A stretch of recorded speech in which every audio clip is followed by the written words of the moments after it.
Yeah, you are welcome to Beyond Indoctrination podcast. Here we talk about everything as stated in the description down below the YouTube channel. Here you can go through and give yourself a fair understanding of where this is going and why it is here in the first place. Okay, so before I officially commence, I'm the host and my name is Daniel. That's what people know most. And people also call me Danny sometimes. Yeah. So I want to give you a brief history to the build up of why I got here and everything, how it started.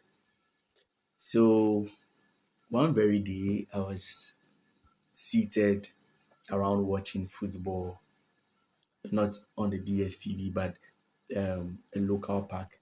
We popularly call it the Sheu Park. Okay, it's a school that has a park that the area boys normally gather to play football, mostly in the evenings and maybe Saturday mornings and stuff. So one evening, I went to sit on one rock around and I was watching. I was seated there and a Muslim friend who also stays in the area normally sees me and perhaps have heard about me. Okay, so he walked up to me, sat with me, we were talking, and within the conversation, some point, he asked me, "Is Jesus God?" So he's someone I know who was a very devout Muslim. As at the time, he used to teach kids Makaranta, where I passed to school. I don't close early.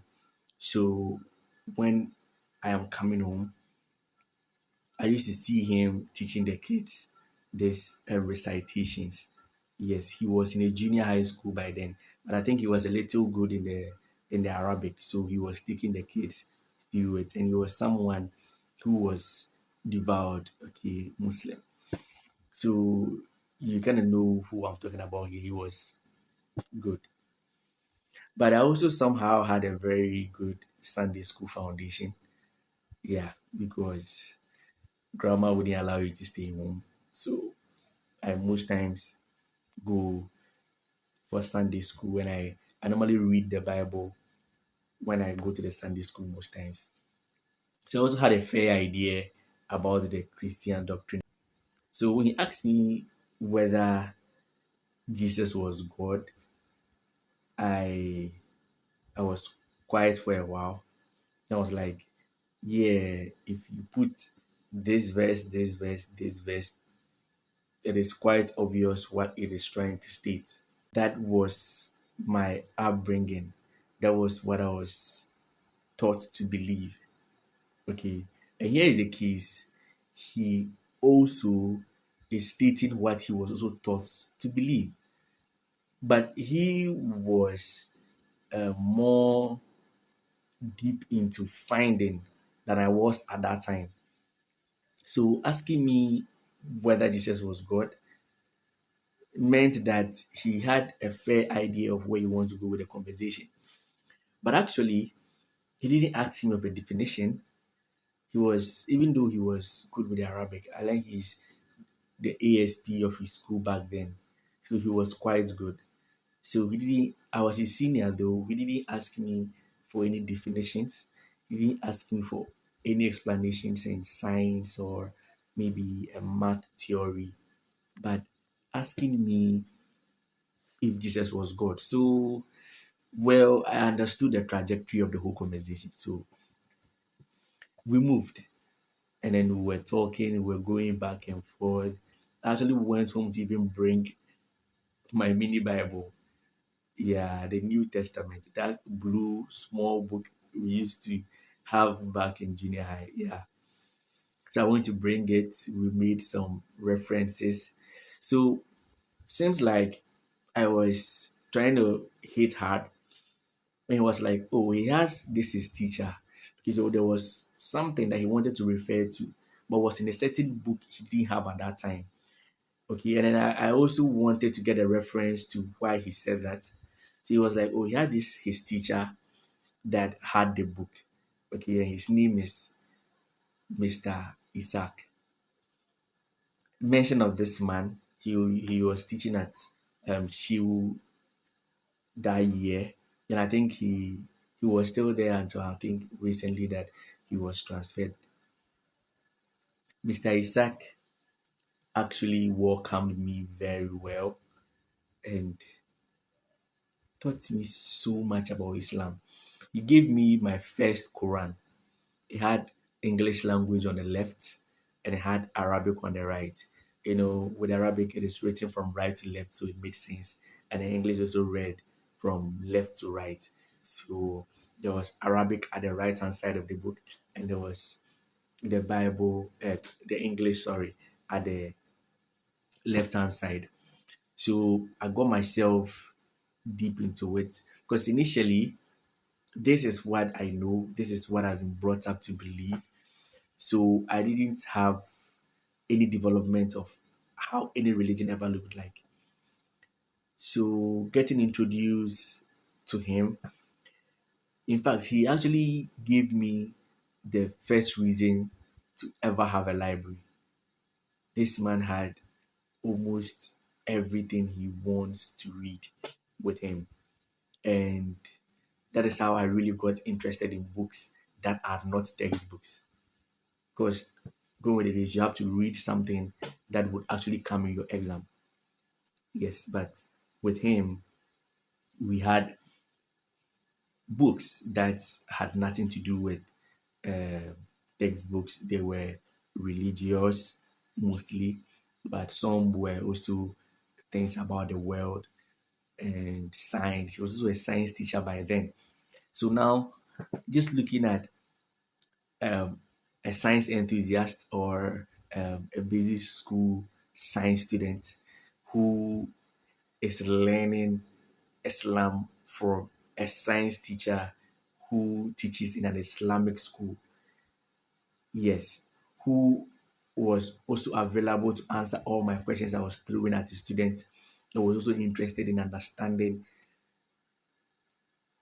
how my thought processes worked. Okay, so he actually really liked me eventually because I pushed him to read. I asked him questions and he was also very open to give me answers. I do spend most of my weekends with him during that period. I go there sometimes with Tijani. He taught me Islam like he was converting me. And I wasn't someone who just walked there with emotions or spirituality that I want to become a Muslim because of this, that. But I went there to learn. I went there to know.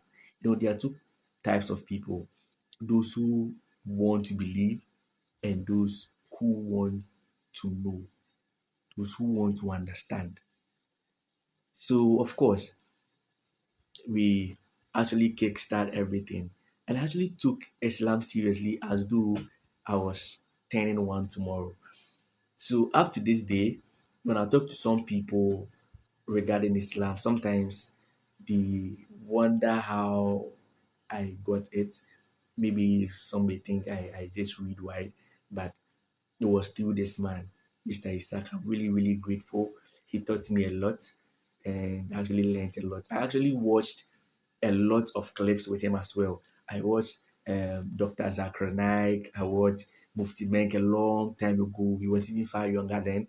I listened to Ahmed Didat, all these great um, Islamic scholars. You know, there are Islamic scholars that preach to non-Muslims, like Dr. Zakir Naik. His priority is non-Muslims, and that the Mufti Mengs that actually try to fasten the faith of already Muslims. So someone like Ahmedidat, he used to debate Christians a lot, and he used to debate atheists as well. So I watched Dr. Zakir Naik, I watched Ahmedidat even before he died. May his soul rest in peace, though.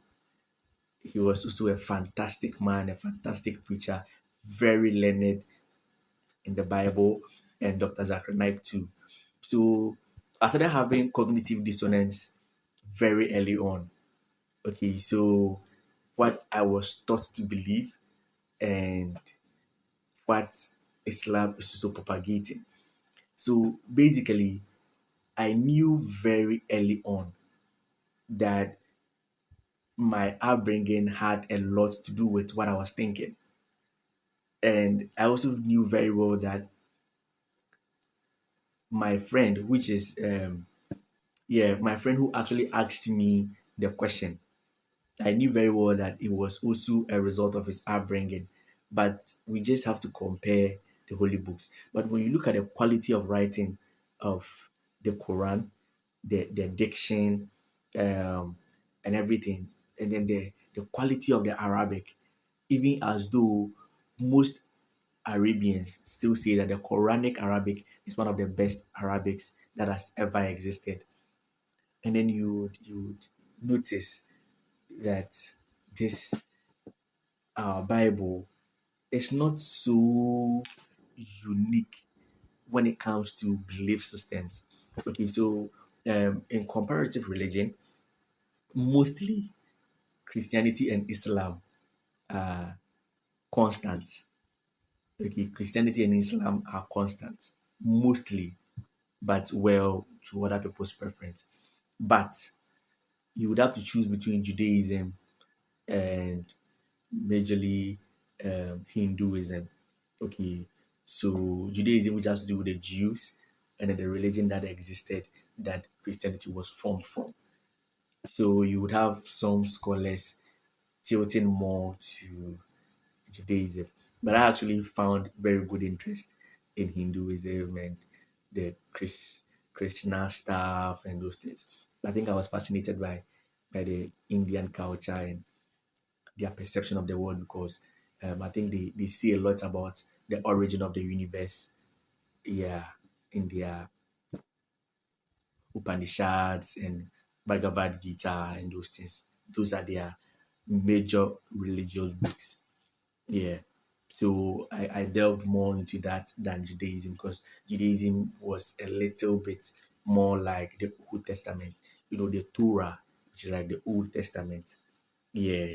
So I think I didn't go deep into that because of the Old Testament, of course, but I actually took interest in Islam so much that sometimes you talk to non Muslims and you wonder the things they think about Islam. Up to this day, up to this day, there are people who still think that Muslims are worshipping Muhammad. And there are people up to this day that actually thinks that they are bowing down the Kaaba. So there's a lot of misconception about Islam.